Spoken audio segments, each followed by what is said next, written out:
Boa noite. Boa noite. Bombeiros encerram trabalhos no local do acidente aéreo que matou Eduardo Campos. Perícia do IML para identificar as 7 vítimas deve ser concluída em 3 dias. Enterro do presidenciável está previsto para domingo no Recife. Irmão de Eduardo Campos defende o nome de Marina, mas o PSB diz que está de luto e decidirá quando julgar oportuno. Moradores do bairro da Lapa reclamam de infestação de escorpiões. Protesto de grevistas da USP fecha a avenida diante do Palácio dos Bandeirantes. Vila Nova Cachoeirinha completa 81 anos com modernidade sem perder as raízes.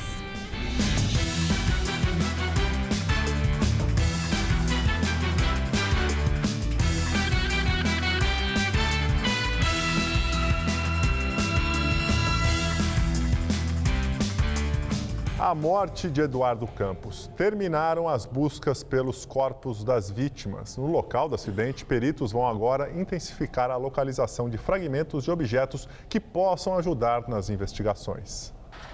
40 bombeiros passaram a madrugada no local do acidente, dando sequência aos trabalhos de resgate. Entre os itens retirados dos escombros estava a carteira de Eduardo Campos com os documentos pessoais dele. Também foram localizados destroços menores do avião e restos mortais das vítimas. De acordo com o porta-voz do Corpo de Bombeiros, Marcos Palumbo, tanto os corpos quanto a fuselagem ficaram irreconhecíveis. As partes dos corpos que foram encontradas, elas estavam também presas, né, na terra e totalmente ali desfiguradas. Também partes da aeronave nas quais elas estavam muito contorcidas no interior dessa cratera, compactadas a cerca de 3 metros de profundidade. Antônio viu o momento exato que a aeronave caiu e confirma que o avião já estava em chamas antes de tocar o solo. Ele vinha já nessa direção aqui, passando em cima destas casas e já fazendo a movimentação de dificuldades de voo e até o choque final, quando levantou um cogumelo, como de bomba atômica, e em seguida a fumaça negra. Agora são pouco mais de 10 horas da manhã e ali no local do acidente a perícia ainda é realizada. De acordo com o Corpo de Bombeiros, a Defesa Civil e os próprios peritos, ainda não há uma definição de horário para a liberação e o encerramento das atividades ali no local do acidente. Uma situação muito complexa, né? Vai demorar para sair alguma coisa. O Datan a gente levou praticamente 20 meses, né? Esse aqui eu não sei quanto tempo vai levar. O delegado seccional de Santos instaurou inquérito e investiga o caso como homicídio culposo, quando não há intenção de matar. Homicídio culposo e lesões corporais culposas. E isso apura imperícia, negligência e imprudência. Se houve erro humano, o piloto se extingue a punibilidade pela morte do piloto. Se houve uma falha técnica, será visto manutenção, defeito de aeronave, parte mecânica. 10 imóveis continuam interditados em Santos. Nossa equipe conseguiu entrar em prédios que ficam próximos ao local do acidente e encontrou destroços do avião. Cássia teve de arrumar as malas para dormir na casa do namorado. Ela já dormiu ontem, noite do acidente, quando a Defesa Civil interditou o edifício onde ela mora. Mas agora é por tempo indeterminado. Eu ouvi ontem, assim, por alto, por alguém, assim, falando que a gente estaria liberado no sábado. Só que agora quem vai estar liberado é quem mora perto do nosso prédio, que não aconteceu nada. A gente não tem mais previsão. Existem poucas moradias, né, 2 residências e um estabelecimento comercial que ficaram interditados por tempo indeterminado, porque foram mais severamente atingidos. O acidente aconteceu entre o telhado daquela casa e aquele edifício. A nossa equipe conseguiu ter acesso aqui a um prédio que fica a aproximadamente 50 metros do local do acidente e por aqui é possível ver muita destruição, muita lama, muito pedaço também, inclusive de folha, de plantas, entulho aqui pela região. Só que nesse canto, o mais curioso, que tem pedaços realmente do avião. Do telhado é até possível ver uma máscara de oxigênio do avião. Neste apartamento, a destruição foi grande. As portas da varanda ficaram completamente destruídas. A moradora não quis gravar entrevista, mas nos cedeu as imagens do estado que o apartamento ficou no momento do acidente. Uma força-tarefa foi montada no IML de São Paulo para agilizar a liberação dos corpos. A repórter Sabrina Pires está na frente do prédio e tem outras informações. Gabriel, aqui o IML Central de São Paulo foi fechado para atender somente esse caso. Algumas pessoas aproveitaram durante o dia para colocar algumas faixas em homenagem a Eduardo Campos. O policiamento também foi bastante reforçado por aqui. Foi feito um esforço concentrado para garantir agilidade nesse processo que é muito difícil mesmo. São cerca de 50 profissionais que estão fazendo a identificação dos restos mortais dessas 7 vítimas. E aí, como é que eles fazem? Eles pegam o material colhido com parentes, é um material genético, e pelo exame de DNA, eles conseguem fazer um confronto com o exame de DNA nos restos mortais encontrados em Santos e trazidos para cá ontem à noite e hoje cedo. Aí, depois disso, eles vão conseguir identificar quem são, quais são as partes de cada vítima para poder encaminhar para o enterro. Agora, isso depende da coleta do material genético dos parentes. Isso já aconteceu com parentes de 2 vítimas, o copiloto, Marcos Martins, e o assessor de campanha, Pedro Valadares. Agora à tarde, um perito foi para Minas Gerais para coletar o material genético de parentes, mas ainda faltam o material genético de outras 4 vítimas que estão em Pernambuco e também em Sergipe, e aí ainda não há informações de como essa informação chegará aqui em São Paulo. Agora, é um trabalho lento, é um trabalho muito detalhado e hoje chegou um caminhão frigorífico aqui para garantir e preservar esses restos mortais. Hoje o dia foi bastante movimentado por aqui, já há informação de que o enterro de Eduardo Campos, essa informação foi confirmada pelo governo de Pernambuco, será às 4 horas da tarde, no domingo, no cemitério do Recife. Agora, hoje o dia foi bastante corrido aqui, muitas autoridades, muitos jornalistas, e a nossa equipe acompanhou. Veja na reportagem. Durante a madrugada, corpos encontrados pelas equipes de resgate em Santos chegaram ao IML Central de São Paulo. Políticos e parentes das vítimas foram até o local para ajudar no processo de identificação dos corpos. O chefe do departamento de identificação legal de Pernambuco também está aí, veio ajudar nessa investigação, trazendo material genético das pessoas envolvidas. De acordo com especialistas, a comparação de material genético é a melhor técnica a ser usada no reconhecimento de vítimas de acidentes, como o desta quarta-feira. São mais de 50 profissionais envolvidos na identificação dos corpos. Agentes da Polícia Federal, do Instituto de Criminalística e especialistas em genética fazem a comparação dos fragmentos trazidos de Santos com o material genético colhido de parentes das vítimas. Um trabalho longo que, na melhor das hipóteses, deve começar a ser concluído no próximo sábado. Os corpos só devem ser liberados após a identificação das 7 vítimas. Nesta tarde, uma carreta com câmara frigorífica foi deslocada para o IML de São Paulo, onde deve permanecer até a finalização dos reconhecimentos. A aeronáutica e a polícia investigam o que teria ocasionado a queda do avião. A caixa preta que registra o que a tripulação conversou antes do acidente foi localizada no início da noite e recolhida por uma equipe da aeronáutica. O objeto já está em poder do Centro de Investigação e Prevenção de Acidentes Aeronáuticos, CENIPA, em Brasília. Os peritos devem colher dados sobre as condições climáticas do momento do acidente, problemas mecânicos, se houve falha humana ou ainda se a combinação desses fatores contribuiu para a tragédia. Além desta apuração, a Polícia Federal, como é de costume em acidentes aéreos, abriu inquérito para apurar as causas da queda do avião. Em áudio, antes da queda, um dos pilotos do jato que levava Eduardo Campos não reportou nenhuma falha na aeronave. Por volta das 10 da manhã, o piloto disse em voz calma à base aérea de Santos que faria uma nova tentativa de aterrissagem na pista local. Não se sabe se este foi o último contato com a base. A aeronave abortou o pouso por causa da chuva, do vento e da baixa visibilidade. E após fazer a volta para tentar novo pouso, caiu. Controle São Paulo, Papa Romeo Alpha Fox Alpha, vai fazer a Eco 1. Da pista 35, vai fazer o bloqueio de Santos e o rebloqueio, ok? A Infraero informou que há 2 meses a aeronave teve um problema no aeroporto de Londrina, no Paraná, e o voo, na ocasião, precisou ser cancelado. O deputado Wilson Quintero, do PSB, confirmou o que pode ter sido uma pane no sistema elétrico. O avião está registrado no nome de uma empresa de Ribeirão Preto e já havia sido usado pela equipe de Eduardo Campos em compromissos anteriores. Na sexta-feira passada, Eduardo Campos havia utilizado a aeronave durante visita à cidade de Arapiraca, em Alagoas, para participar do lançamento da campanha do candidato ao governo de Alagoas, Benedito de Lira, do PP. Segundo o jornal Folha de São Paulo, a aeronave está registrada em nome do Grupo Andrade, de Ribeirão Preto, que atua no setor de cana-de-açúcar.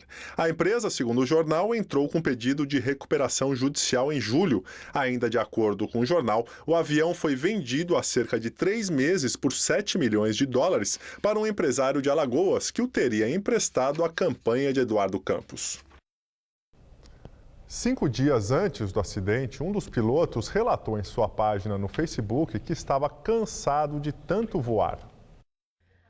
Marcos Martins postou na rede social: cansadaço, voar, voar e voar. Ele vinha acompanhando a viagem do presidenciável Eduardo Campos, do PSB, e afirma que não estava tendo tempo para descansar.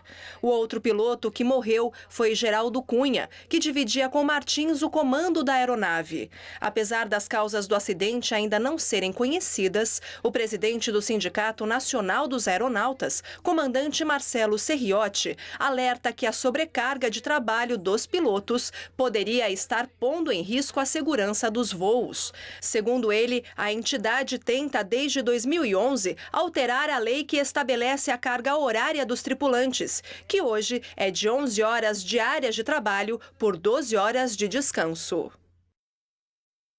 O advogado Antônio Campos, único irmão do ex-governador, defendeu que Marina Silva assuma a candidatura à presidência pelo PSB. A declaração foi dada à Rádio Estadão. E a minha posição pessoal, como único irmão de Eduardo, como diretoriano do PSB, como presidente do Instituto Miguel Arraes e como militante do PSB, que sempre acompanhei Eduardo na trajetória, defendo um debate democrático na coligação Luz do Brasil. Na minha posição pessoal, que Marina Silva deveria encabeçar a chapa na coligação e devemos escolher o mais rápido possível, dentro dos 10 dias que a legislação nos permite, um vice que agregue valor a esse debate e que possa continuar essa trajetória que Eduardo deixou e esse legado. E os governadores de São Paulo, Geraldo Alckmin, e de Pernambuco, João Lira Neto, deram uma entrevista coletiva no Palácio dos Bandeirantes agora há pouco. Eles afirmaram que a identificação dos corpos das vítimas do acidente pode ser concluída até a tarde de sábado. O trabalho estamos procurando fazer o mais rápido possível, mas pode levar ainda 2 dias, amanhã, ou sábado, enfim, 2, 3 dias. Se isso for possível tecnicamente, nós devemos fazer o sepultamento com 24 horas depois que ele chega ao Recife. O sepultamento já está definido pela família, o velório vai ser no Palácio do Campo das Princesas e o sepultamento de Eduardo Campos será no cemitério Santa Amaro, junto com o governador Miguel Arraes, que é um mausoléu da família. E agora vamos ao comentário de política com José Neumann e Pinto. Da mesma forma que era absolutamente impossível prever o que ia acontecer, apesar de cair muito avião no Brasil e de muito político em campanha não sair do avião, então o risco sempre era muito grande. Ainda assim, ninguém podia esperar algo tão chocante quanto a morte de Eduardo Campos. Da mesma forma, é impossível prever o que vai acontecer na campanha. Em relação à candidatura, eu não vejo como o PSB não indicar a Marina Silva, que foi adotada pelo Eduardo, que se integrou ao partido e à coligação e que é o nome eleitoralmente mais viável. Na minha opinião, até era mais viável do que o próprio Eduardo. Diante desta realidade, eu acho impossível ser tão burro a ponto de não indicar a Marina. A complicação vai ser escolher um bom vice que possa ajudá-la na luta para ter o segundo turno, porque eu acho que a coisa mais importante no Brasil hoje é que tem o segundo turno, porque o primeiro é muito desigual. a candidata oficial com o triplo do tempo do candidato tucano e o dobro do tempo da soma dos dois candidatos à oposição, compete em condições muito desiguais no primeiro turno. No segundo turno é tudo igual, é um contra o outro e poderá haver um debate. Agora, o que vai acontecer na campanha é impossível saber, porque isso provoca um verdadeiro abalo nas campanhas do PT e do PSDB. O que eu sinto muito, além da falta pessoal do Eduardo, que era uma pessoa com quem eu não tinha intimidade, mas com quem eu me dava bem, é uma pessoa do bem, e a falta que o Eduardo vai fazer para o Brasil. Quer dizer, de certa forma, o Brasil é tão órfão do Eduardo quanto os 5 filhos dele, inclusive o pequeno Miguel, em homenagem ao avô Miguel Arraes. Porque Eduardo Campos era descendente das 2 maiores oligarquias do Nordeste, os Alencar do Ceará e os Souza Leão de Pernambuco. Mas ele era uma esperança, uma luz de que a geração de depois de 64 pudesse mudar os costumes políticos do Brasil, muito viciados e muito criminalizados atualmente. Esperamos que Marina encarne esse papel, se for ela candidata ou outro candidato qualquer, que garanta o segundo turno, que é fundamental agora, e que o futuro não seja tão prejudicado por uma ausência tão forte quanto é a de Eduardo Campos. Eu voltarei na terça-feira, direto ao assunto, em tela. Previdência Social deve fechar o ano com um rombo de 55 bilhões de reais, de acordo com fontes do próprio governo. A previsão oficial ainda é de um déficit de 40 bilhões e 100 milhões de reais na Previdência, projeção que consta na programação de receitas e despesas do orçamento. Até agora, o governo não reviu a estimativa, mas a piora do déficit é esperada por especialistas. Moradores de uma região da Lapa, na zona oeste de São Paulo, estão preocupados com a infestação de escorpiões. Renato sabe bem quantos escorpiões já encontrou dentro de casa. A primeira vez que eu encontrei foi há uns 3 anos atrás, mais ou menos.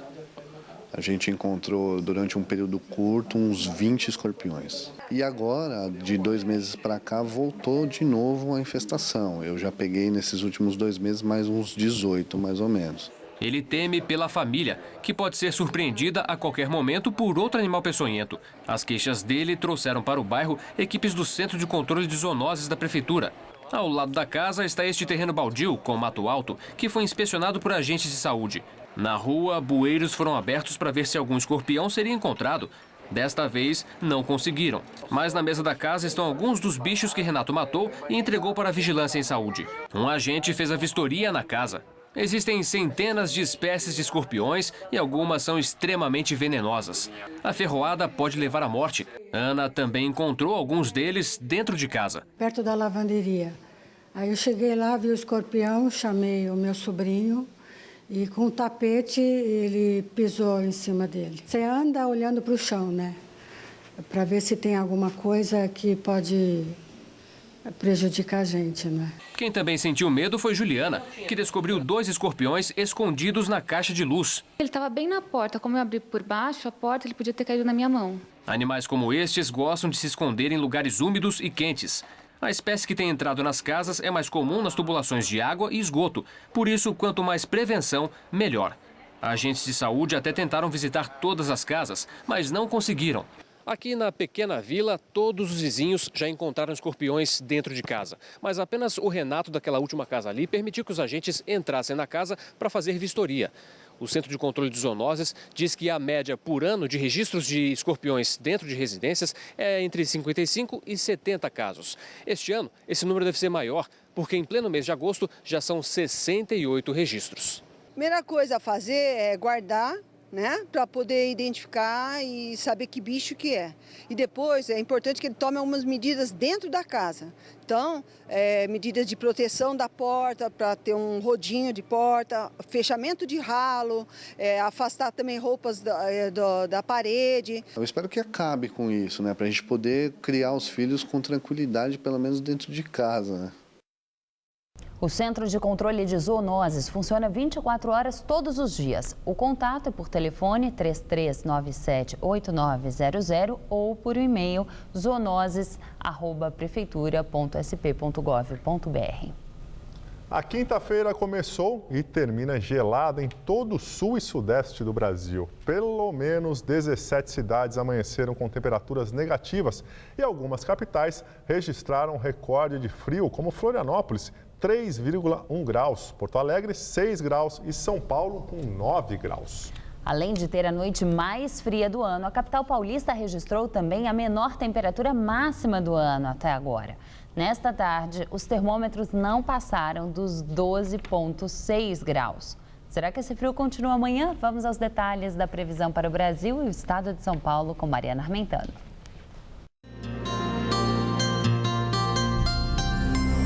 Segundo os meteorologistas, as temperaturas sobem um pouquinho em relação a hoje, mas o frio continua em todo o sul e sudeste do Brasil. A sexta-feira vai amanhecer gelada nos 3 estados da região sul, com risco inclusive de geada entre o interior gaúcho e a Serra Catarinense. Nas capitais, mínimas de 9 graus em Florianópolis, 6 graus em Curitiba e 5 graus em Porto Alegre. Aqui no sudeste, 12 graus em Belo Horizonte. Durante a tarde, não faz mais que 14 graus na capital paranaense e que 23 graus no Rio de Janeiro. Chove amanhã de forma fraca a moderada entre Santa Catarina e o Paraná, na costa leste do Sudeste e do Nordeste e de forma mais forte no extremo norte do Brasil. Aqui em São Paulo, as nuvens diminuem no interior e o sol brilha forte na maior parte do dia. As temperaturas entram em elevação durante a tarde, mas ainda não passam dos 24 graus em Marília e dos 25 em Presidente Prudente. Na região de Franca, mínima de 14 e máxima de 24 graus amanhã.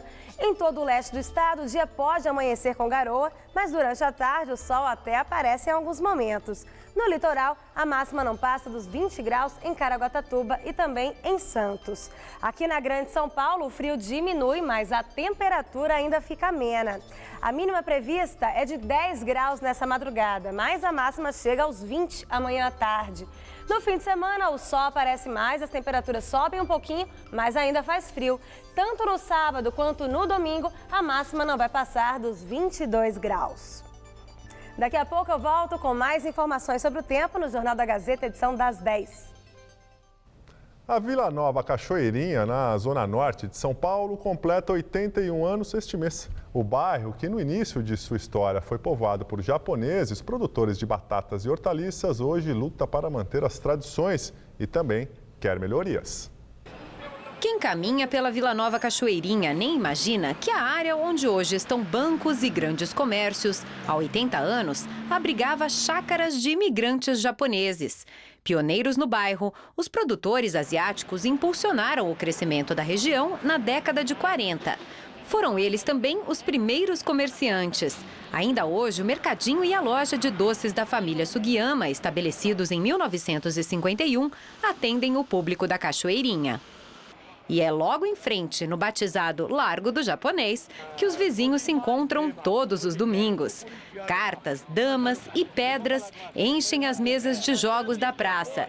Quem chegar está convidado. E vencer é só um detalhe. O que importa, na opinião do seu José, é passar o tempo com os amigos de longa data. E é tudo conhecido, não tem ninguém estranho. Tudo gente boa. O nome do bairro surgiu de uma pequena cachoeira que existia onde hoje passa uma das principais avenidas da Zona Norte, a Inajar de Souza. Às margens do extinto córrego Cabuçu, em um terreno de 350 mil metros quadrados, foi criado o cemitério do bairro em 1968. Hoje, a Vila Nova Cachoeirinha abriga 150 mil pessoas e basta andar por aqui para presenciar o encontro de gerações.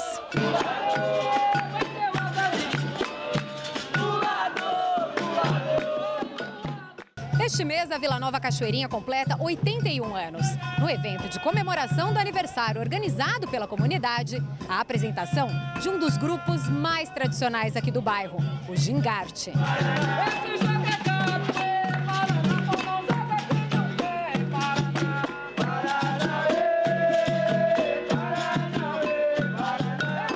O foco é os jovens, porque nós temos muito baile funk, muitos pancadões, e a gente está trazendo esse pessoal para cá de uma forma organizada. Isso é muito legal. Há 30 anos, o projeto social promove a integração de crianças e jovens da comunidade por meio de uma das lutas mais tradicionais do país.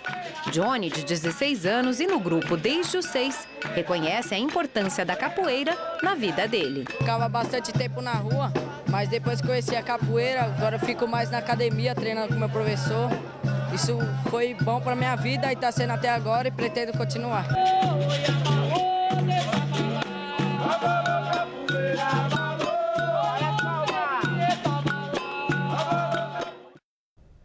Barack Obama condena a prisão de jornalistas no Missouri, onde, pelo 4º dia seguido, continuam os protestos pela morte de um jovem negro durante a ação policial no último final de semana.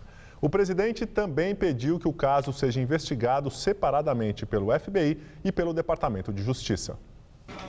2 jornalistas foram presos enquanto cobriam os protestos em Ferguson. Um deles chegou a filmar o momento em que era abordado pela polícia em uma lanchonete. Ambos foram soltos em seguida. O presidente Barack Obama também pediu calma à população, mas afirmou que não há desculpas para a polícia utilizar força excessiva durante protestos pacíficos. Bombas e gás lacrimogêneo foram jogados contra os manifestantes e uma equipe de televisão também foi atingida. Eles protestam contra a morte de Michael Brown, de 18 anos, que foi assassinado a tiros por agentes da polícia na noite de sábado. E agora vamos ao comentário de política internacional com João Batista Natali. Vamos falar da comunidade negra dos Estados Unidos. Vocês acabaram de ver a reportagem. No sábado passado, a polícia do estado do Missouri matou um jovem negro desarmado. Ele se chamava Michael Brown e tinha apenas 18 anos. Aconteceu num subúrbio de St. Louis, chamado Ferguson. A população reagiu e há 4 dias Ferguson está em pé de guerra. Nos Estados Unidos são negros 13% da população. Em Ferguson, essa minoria vira a maioria, 2/3 são negros. E vejam que curioso, o subúrbio tem 53 policiais, mas apenas 3 são negros. A tensão racial no Missouri tem mobilizado entidades de direitos humanos e até Barack Obama entrou na história para pedir calma. Mas a questão é outra. A polícia insiste em não revelar a identidade do policial que matou Michael Brown. Ela está acobertando um assassino. Episódios como esses são periódicos na história racial americana e não poderia ser diferente. Os negros têm uma escolaridade menor e também uma renda familiar menor do que a dos brancos. 2/3 dos brancos têm casa própria e mais da metade dos negros moram de aluguel. A coisa já foi pior antes das leis dos direitos civis nos anos 1960. Essas leis proibiram a discriminação racial e acabaram com o imposto do voto. Quem não pagasse o imposto não votava e era marginalizado da vida política. O Missouri fica no centro-oeste. Por lá, entre seus vizinhos do sul, onde a questão racial foi sempre mais aguda, existem políticas de incentivo fiscal para atrair empresas de alta tecnologia. Isso faz com que o poder aquisitivo dos pobres, sobretudo dos negros, suba mais rápido do que o dos brancos. Mas isso não basta. É preciso mudar a mentalidade das pessoas. E o branco ainda se julga superior. Querem manter seus privilégios. E tudo isso no momento em que os Estados Unidos têm o primeiro presidente negro de sua história. É assim que o mundo gira. Boa noite. Funcionários da USP, da Unesp e da Unicamp, acompanhados de alunos, protestaram hoje nas ruas de São Paulo por reajustes salariais. Os servidores já estão em greve há 80 dias e também reclamam porque tiveram os dias de paralisação descontados dos olerites. O protesto começou ao meio-dia, em frente ao campus do Butantã da USP. Cerca de 2.000 professores, estudantes e funcionários das 3 universidades estaduais de São Paulo fizeram uma manifestação hoje em frente ao Palácio dos Bandeirantes, sede do governo paulista.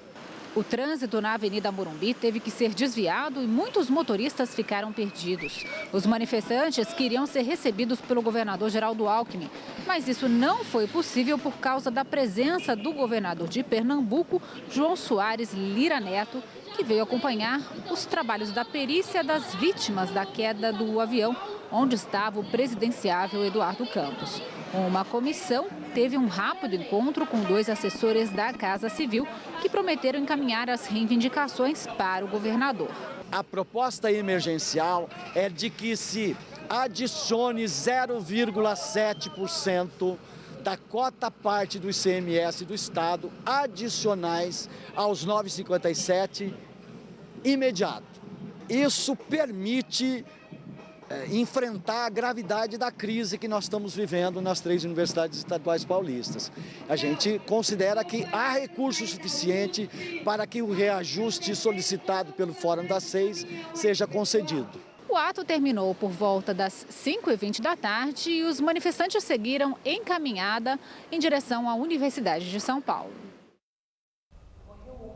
São Paulo, aos 61 anos, o historiador Nicolau Shevchenko. Descendente de ucranianos, Shevchenko nasceu em 1952 na Baixada Santista e cresceu na capital paulista, no bairro da Vila Prudente. Graduou-se em História pela Faculdade de Filosofia, Letras e Ciências Humanas da Universidade de São Paulo em 1975. Além de professor titular da Universidade de Harvard, nos Estados Unidos, Nicolau Shevchenko era referência nos estudos de História da Cultura, História Brasileira e da Urbanização, especialmente no período da virada do século XIX para o XX. Lecionou na USP de 1985 até 2012, quando se aposentou. Shevchenko também deu aulas na PUC de São Paulo. Em 1999, venceu o Prêmio Jabuti com o livro História da Vida Privada no Brasil. E agora vamos às notícias do esporte com Gabriel Cruz e Alberto Helena Júnior. Ontem o São Paulo deu mais um vexame na Copa do Brasil. O tricolor perdeu do Bragantino em pleno Morumbi e foi eliminado da competição. Com uma atuação lamentável de toda a equipe e uma série de atrapalhadas da defesa, desta vez nem o goleiro Rogério Ceni se salvou. Assim, o São Paulo continua sem nunca ter vencido a Copa do Brasil. O São Paulo, que havia vencido o jogo de ida por 2-1, saiu na frente com um gol de Paulo Miranda aos 7 minutos. Mesmo precisando fazer mais 3 gols, o Bragantino não deu a menor bola para o favoritismo do adversário. Em falha de Rogério Ceni, Cezinha deixou tudo igual no Morumbi. No segundo tempo, o Braga tomou conta da partida. Aos 19 minutos, a defesa são paulina se atrapalhou na cobrança de escanteio de Sandro. Souza desviou e marcou contra. A arbitragem deu gol para Carbonieri. 10 minutos depois, o terceiro da equipe do interior. Após mais um escanteio, a bola sobrou para Guilherme fazer 3-1 e definir a classificação do Bragantino. Nos 10 primeiro minuto ou 15 primeiro minuto, parecia que a gente ia passear em campo, né? E aí deu uma relaxada e aí você quer voltar pro jogo e não consegue mais. E o Bragantino realmente mereceu, a gente não pode reclamar para nada. Mas a gente não jogou bem.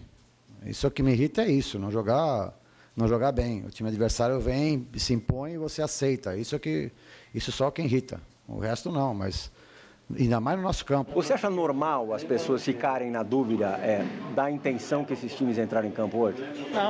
Não tem dúvida. Quando você entra em campo, quer entrar para vencer.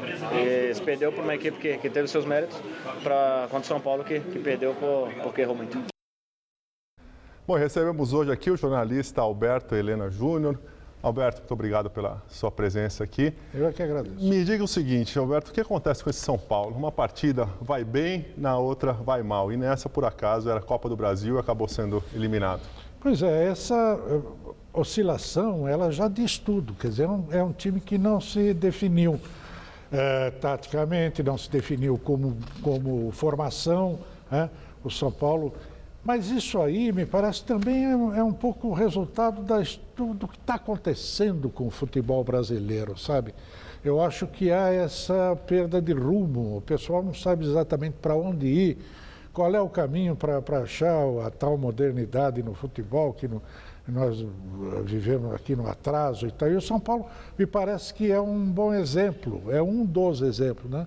Que a noite de quarta-feira foi pródiga nesses exemplos. Nós tivemos o caso do Fluminense.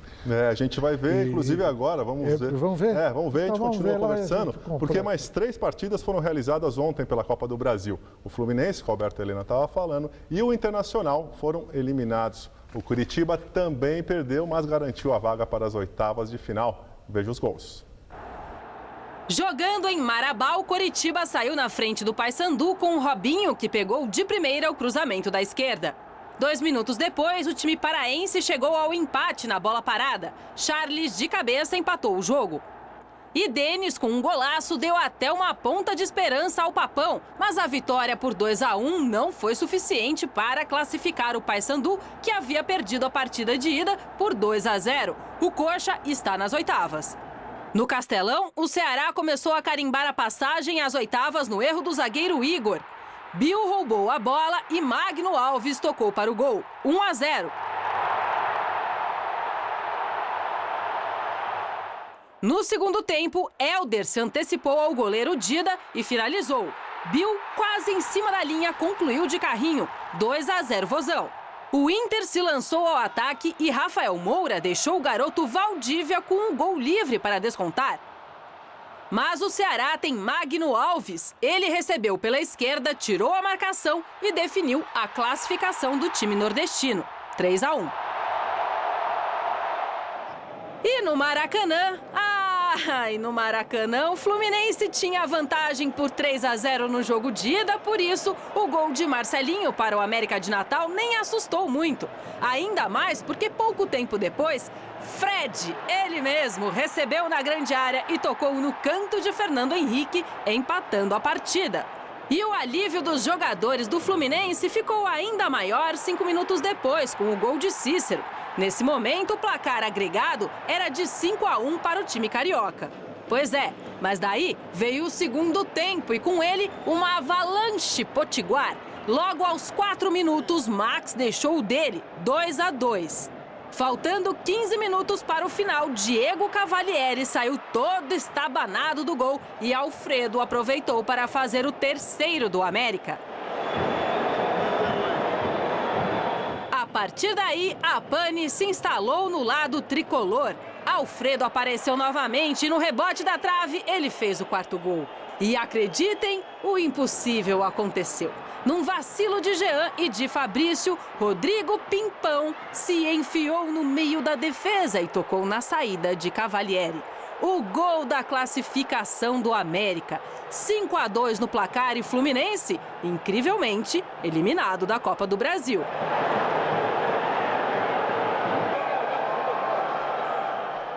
Alberto, na Copa do Mundo a gente teve os 6 minutos de pane que o Filipão falou. Agora acho que todo time está tendo muito mais do que 6 minutos de pane, né? O apagão, né? Pois é, eu outro dia estava até relendo a Agatha Christie, lá, aqueles romances policiais, o Hercule Poirot, que é aquele detetive belga, né, que ela inventou, que é uma figuraça, e ele dizia o seguinte: eu não acredito em coincidências, né? Eu também não acredito em coincidências. Eu acho que o futebol brasileiro, isso aí, tudo que a gente está vendo, é apenas um reflexo da má administração, da má gestão, da falta de preparo dos nossos treinadores, da falta de preparo dos nossos jogadores na base. Enfim, é toda uma trama, né? E a perspectiva não é muito boa, né? Nenhuma, se você quer saber a minha opinião, observando os cartolas que aí estão. E o time do Papa é o melhor da América do Sul. São Lourenço ganhou do Nacional do Paraguai por 1-0 e levou a Taça Libertadores da América. Os torcedores que lotaram o estádio Nuevo Gasômetro em Buenos Aires foram à loucura. Esta foi a primeira vez que a equipe argentina, fundada em 1908, ganhou um título da Libertadores. Bola para um lado, goleiro para o outro. Esse golzinho aqui de Ortigosa foi o único da grande decisão de ontem da Libertadores. O gol foi suficiente para garantir o título ao San Lorenzo da Argentina, que jogava em casa contra o Paraguaio Nacional. E mais uma vez, a mística da fé do Papa Francisco parece ter surtido efeito. O San Lorenzo era o único dos grandes argentinos que nunca havia vencido o maior torneio continental da América do Sul. E para comemorar este dia histórico, teve tudo o que pede uma boa festa. O ídolo Romagnoli levantando o troféu, papel picado no pódio, fogos de artifício e volta olímpica junto à torcida.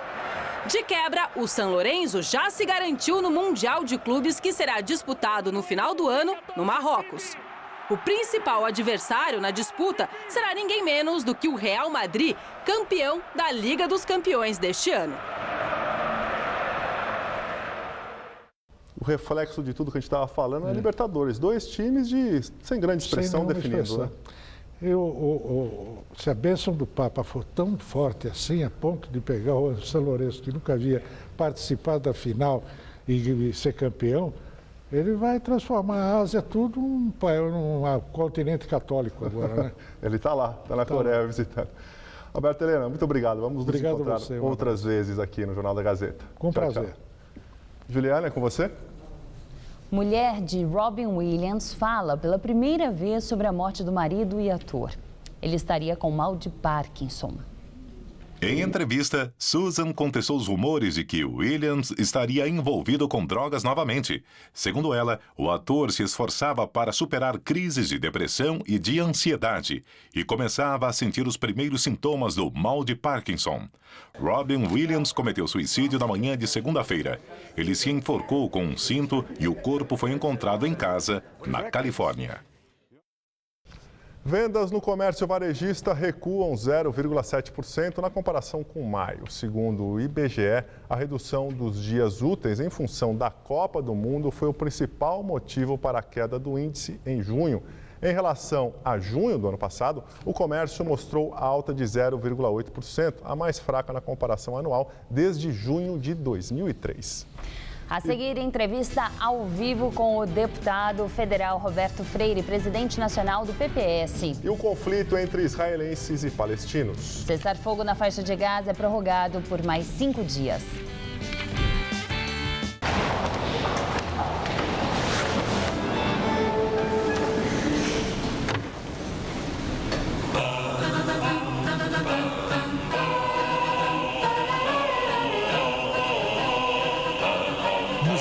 Que é fascinante e pode ser mais simples do que você imagina. Coleção Folha Mestres da Música Clássica. As obras dos maiores compositores da história, decifradas em 25 livros CDs por R$ 17,90 cada. Todo domingo nas bancas. Colecione.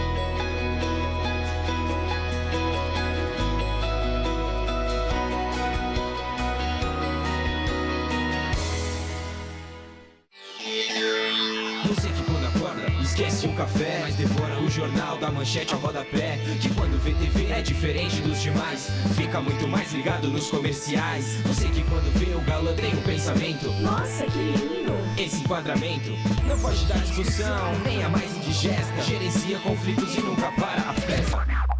Quem vê o mundo de um jeito diferente faz faculdade Casper Libero, formando os melhores profissionais da comunicação.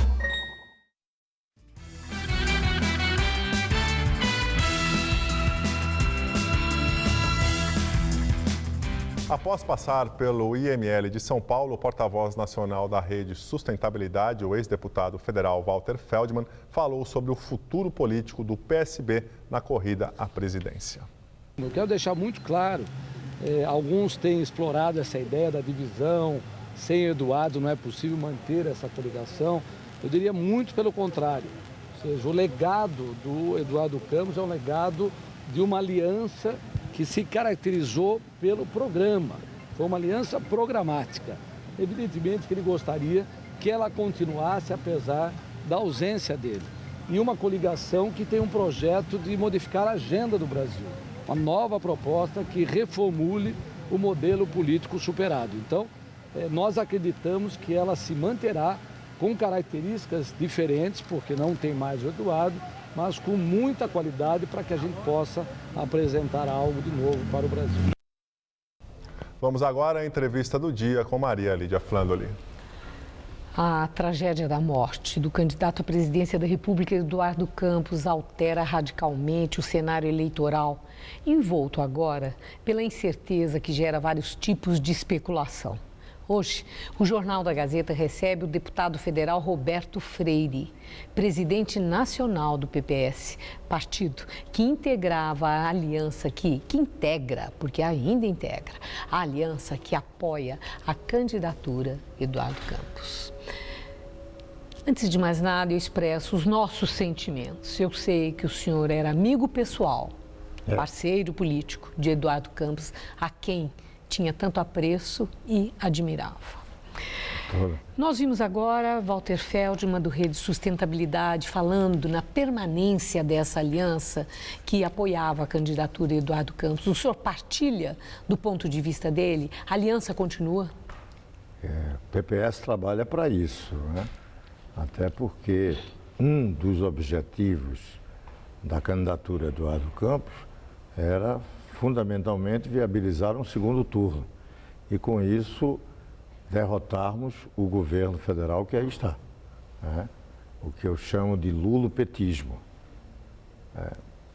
Claro que é necessário darmos continuidade a esse projeto. A fatalidade não pode nos abater, ela pode nos chocar.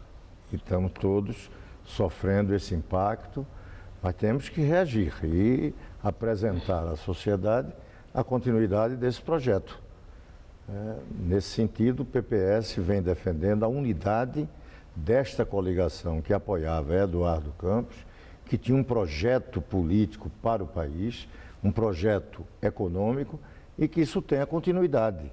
Vamos aí analisar quem vai representar Eduardo Campos na sua ausência.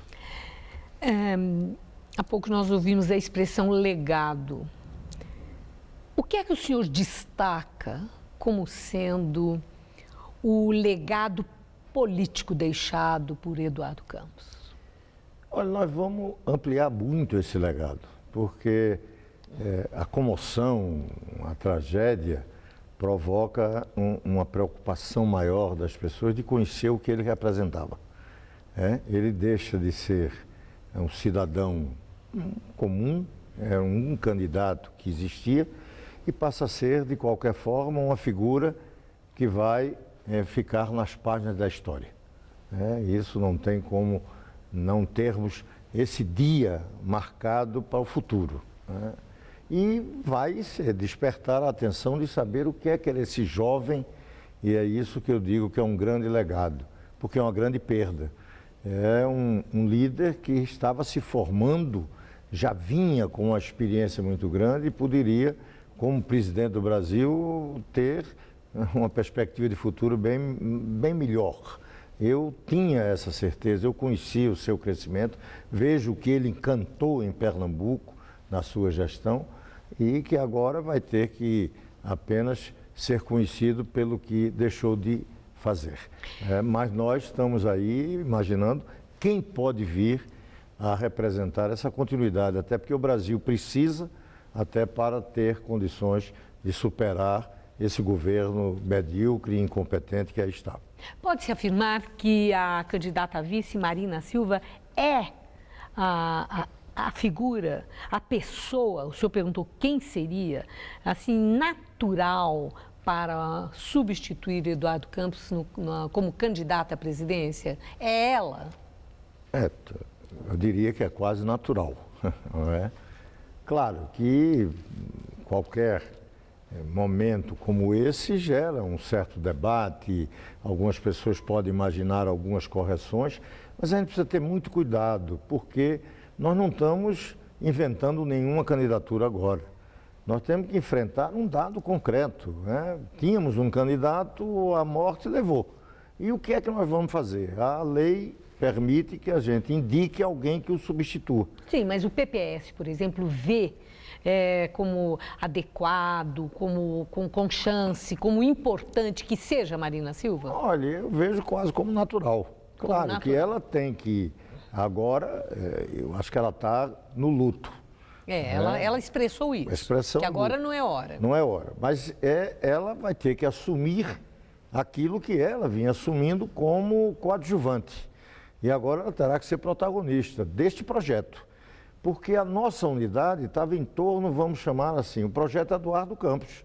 Era o que tinha nos unido. Ela tem que ser agora esta representação.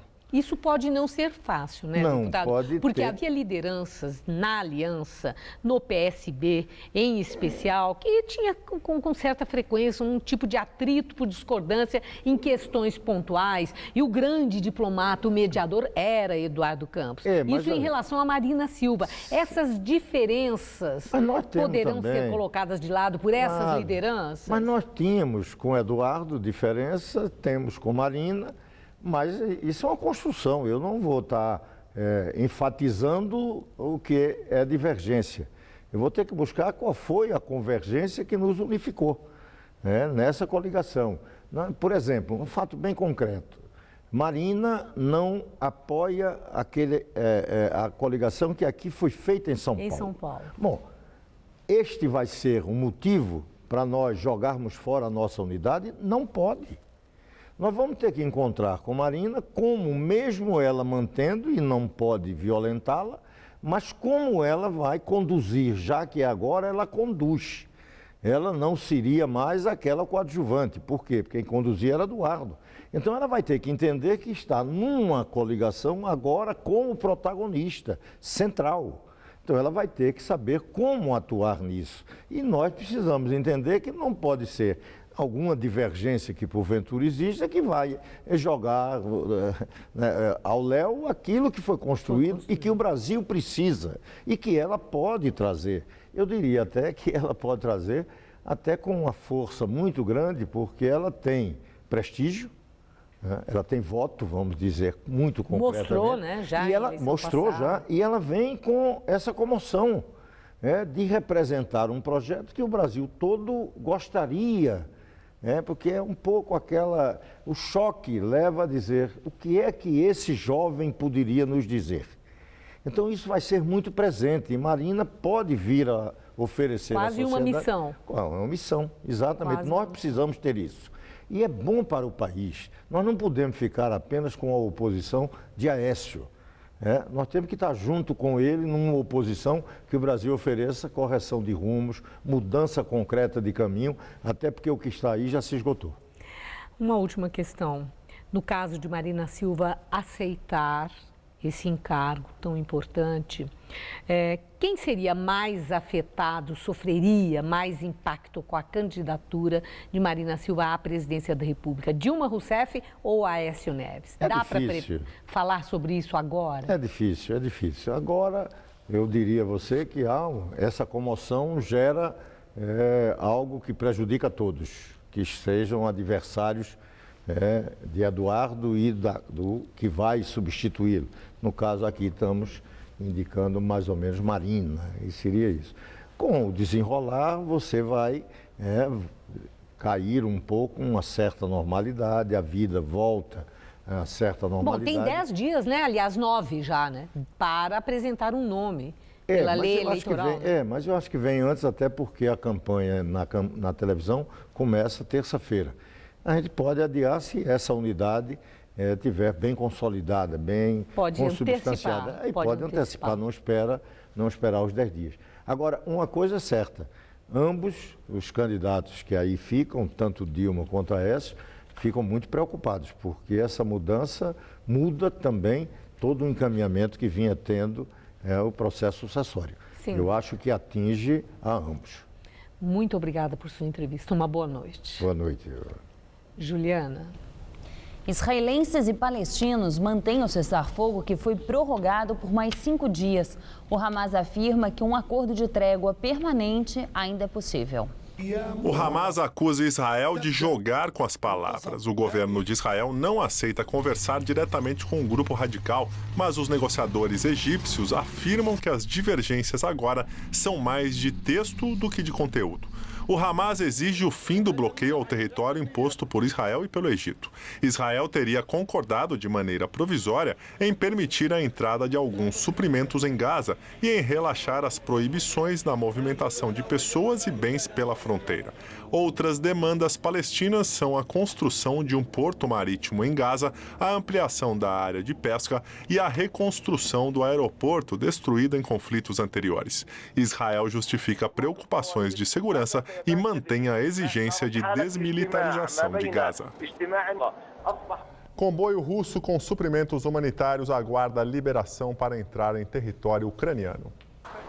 280 caminhões estão parados a 40 quilômetros da fronteira com a Ucrânia. Eles carregam 2.000 toneladas de água, comida de bebê e outros suprimentos para ajuda humanitária. O governo ucraniano afirmou que só vai liberar a entrada do comboio após verificar a carga. A situação tensa no país se reflete no comportamento dos políticos.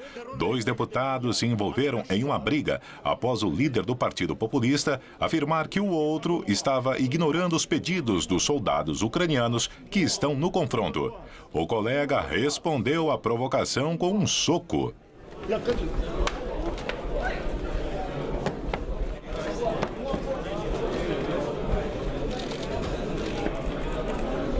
O presidente russo Vladimir Putin esteve na Crimeia, península anexada pela Rússia este ano. Ele afirmou que o país irá continuar se defendendo, mas não às custas de um confronto com outras nações. O Jornal da Gazeta termina aqui. A edição de hoje pode ser vista daqui a pouco no site youtube.com/Jornal da Gazeta. Te espero daqui a pouco no Jornal da Gazeta, edição das 10. Nós voltaremos amanhã às 19 horas. Uma boa noite e até lá.